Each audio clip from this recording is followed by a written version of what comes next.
It is a terror campaign that sends chills down the spine of people in many countries. But are we giving ISIS too much credit? Today on CNN State of the Union with Candy Crowley, White House Chief of Staff Dennis McDonough talked about why he feels ISIS will fail. ISIL will do anything it can to strike terror and fear into its opponents. But ultimately, that's why we're going to beat them. They stand for nothing but what they can destroy, not for anything that they can build.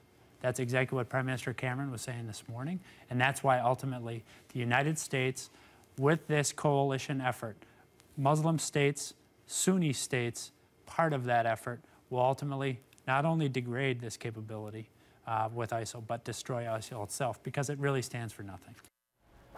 Let me bring back Christopher Dickey, the foreign editor for the Daily Beast. So, Chris, simply put, is ISIS too violent, too ruthless, too radical to survive? No. No. Now, I wish that were true. I wish Dennis McDonough were right, but he's completely wrong. We're trying to impose our value system, our beliefs, our framework, our national view of things on a part of the world that doesn't see anything the way we see it. The values in the Middle East are not better or worse, but they are very, very different than they are in the United States. All this talk of democracy, all this talk of what's good, what's bad, ISIS understands the symbolism, the semiotics of if you will, much, much better than we do. Democracy is a hollow word. Beheading is an old practice. Remember, it's practiced in Saudi Arabia as part of their legal system. It's horrible to us. It's religious justice to them.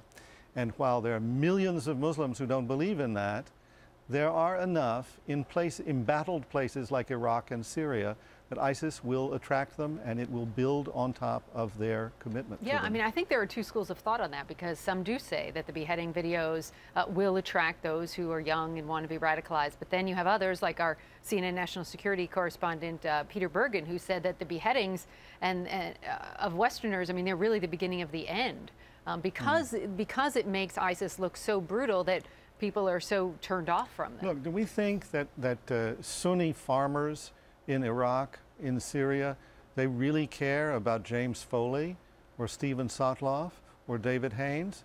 No, they don't give a damn about them. If they're going to give a damn about people being beheaded, it'll be their neighbors, the Yazidis or the Shia or the Christians who were beheaded and crucified by these groups. But you know what? That did not alienate those people from ISIS. There's a combination of fear and opportunism that ISIS exploits in that area, and we have to find effective ways to counteract it. But pronouncements from London, pronouncements from Washington about the morality or immorality of ISIS, those are not going to take us very far. What about the direct threats from ISIS to the U.S.? Do we know if there are any? Look, ISIS's game is to inspire terrorism, not just to carry it out and direct it. Already, when Prime Minister Cameron spoke, he was talking about a particular incident in Brussels where you had a guy who was with ISIS. He was a Frenchman who was with ISIS, who was a jailer of some of the Frenchmen being held by terrorist groups in Syria. And he goes back to Brussels and murders 4 people at a Jewish museum in Brussels. Now, that happened in May 24th.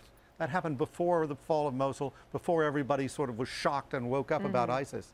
But he was already killing people for ISIS in Europe. It's not like this is a theoretical thing. People have already brought the war home. Christopher Dickey, nice to see you. Not the best news from you, of course. No, I wish I could be more upbeat. I wish you could too. Maybe next time. All right. Thank you.